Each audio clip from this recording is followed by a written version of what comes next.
Shalom and good morning, folks. Old Bubba out here with B at the Okefenokee Heritage Center and Railroad Museum. Oh, it's a beautiful day. We just got through doing a short tour here, and we're here where they do the railroad part of the museum, and we going to take a short trip here out here on the boardwalk in the railroad station that they've done here. I'm going to take a look at the Okefenokee Chief. Look at this old steam engine.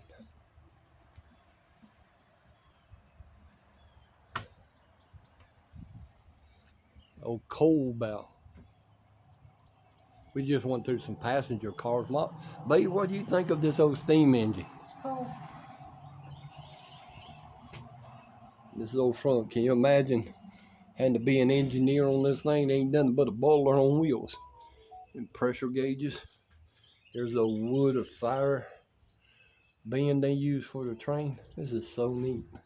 I'm fascinated by things like this. And the people here are so nice. And here's the paperwork it has on this old engine. It says it's the old number 9, and it's advertised on many billboards around town.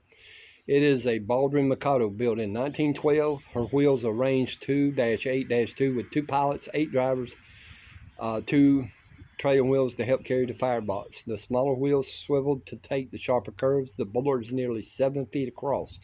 Smokestack rises to a total of 15 feet 5 inches in height. Behold, the smokestacks are the sand dome, bell, steam dome, and whistle. The second sand dome and the generator which runs the headlights. The front of the engine carries a cow catcher, which was invented to move livestock off the tracks. And I ain't gonna read much more, but this is part of the much doings here at the Heritage Center, and it's amazing, folks. They have the old 9. They have a depot out here and such. And here's the amazing part. The curator here at the center, it's only, I think, Mama, how much is it for regular people to get in here? $5? And it's, they gave us the senior citizens, and for $3. Now, if you're a senior citizen, it's $3. And that's amazing. And here you can walk through the passenger cars and everything. There's history and such as that. Look at these old wheels here. Mama, you going to the old print and press house and stuff? And we're going to take you over here to the print and press here in a few minutes. But here's the old depot, and you can walk through there and see the old telegraph office and display of trains and stuff. But we wanted to take you over here to see the old print and press out here at the Heritage Center. And this is amazing, folks. Waycross, Georgia, I think, was originally called Terminus, like Atlanta. I believe it was called Terminus before Atlanta.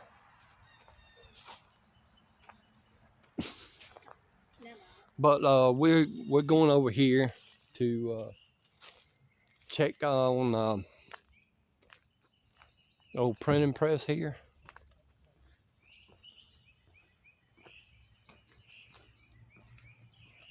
That's part of the Heritage Center.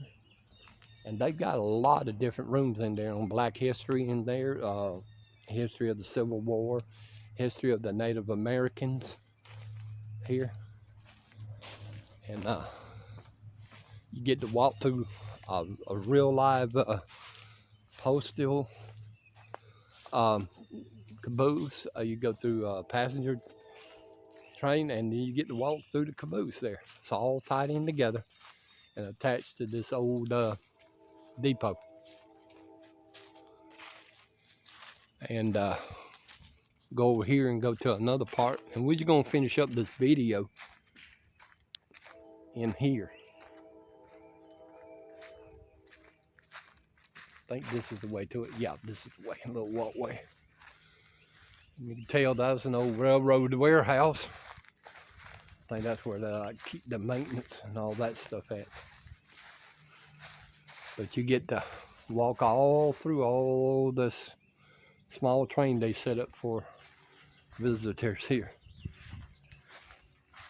And here, I think these are original buildings, like this building here. I'm not sure it's a remake of what. See, as you can tell, it's a old bell, school bell, church bell. Different buildings I think they plan on using out here sooner or later. And here's a old printing house of the Waycross Journal. Let's check this out here. Oh wow, this old printing press here. Check out. Oh wow, this comes from 1951. Different style print presses. What downtown used to look like with the old newspaper office. This is amazing. Look at these different types of printing press. Now you might not know it, but back when I was in high school, I worked part-time at a printing press that had one like this. This is what they call an old typeset press. And I never could get the hang of this thing using it at the printing shop we worked at. But that guy still was using it, and it wouldn't surprise me he's not still using it to the day. They do print typeset. I could never catch on with a typeset. And here's typeset pieces right here. Like this. And different pieces like that. Printing. I never could catch on to a printing press like that. And eventually I quit that job because it was frustrating. The guy I worked for wasn't a very nice guy to work for. And he's still in business today. But I learned something about people working for him. People ain't always nice.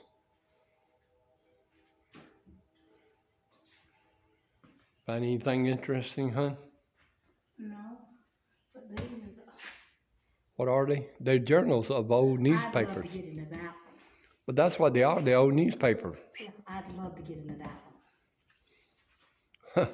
That's exactly what they are. 1932. What's so special about 1932? You think about it. It happened down here in Waycross. Now you're going above my head, hon. That's when your great-granddaddy got killed. That's right. It was out 1932 there out there at the part of Waycross, swamp. that swamp. Right.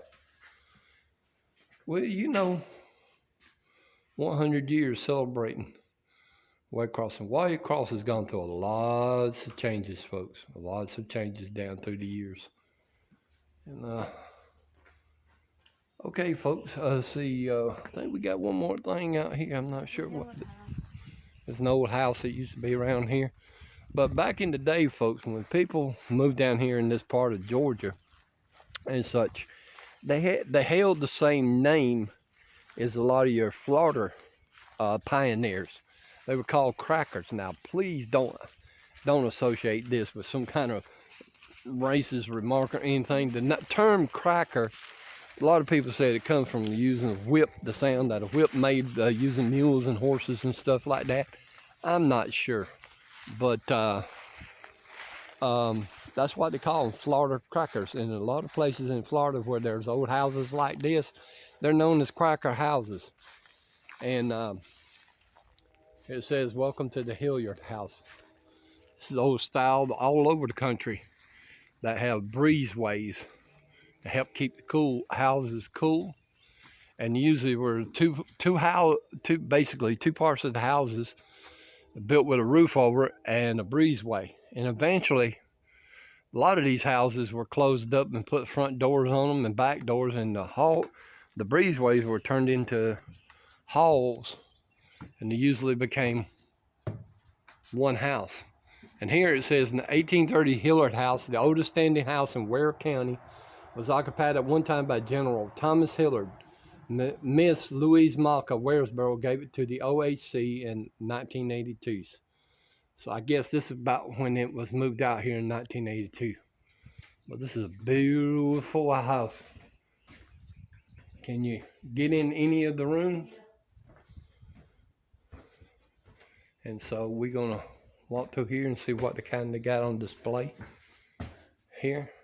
That's what a farmhouse would look like back then. On the average, you're right. This is considered the parlor that you're stepping into. No, this is a bedroom. But over the door it says parlor. It's big enough. Well, I guess you could use it for many things, couldn't you? Yep. But it says a farmhouse. But what is but a plantation? Nothing but a farm, right? Yep.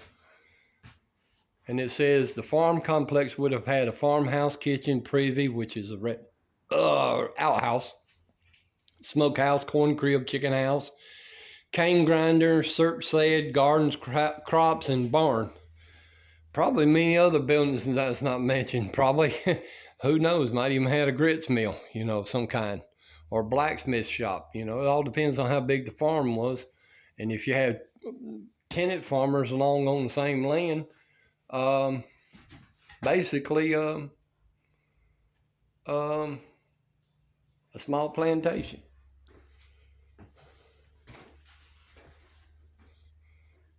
Those names are what you're looking for exactly there. Floyd's. Rollins. You see Rollins? That's what I'm looking for. But we're gonna go in here and check out this other part of this house.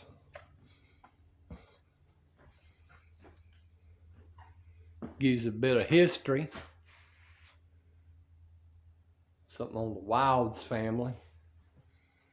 And more again on the Wilds. I guess this must be some people that lived here in this house for a while.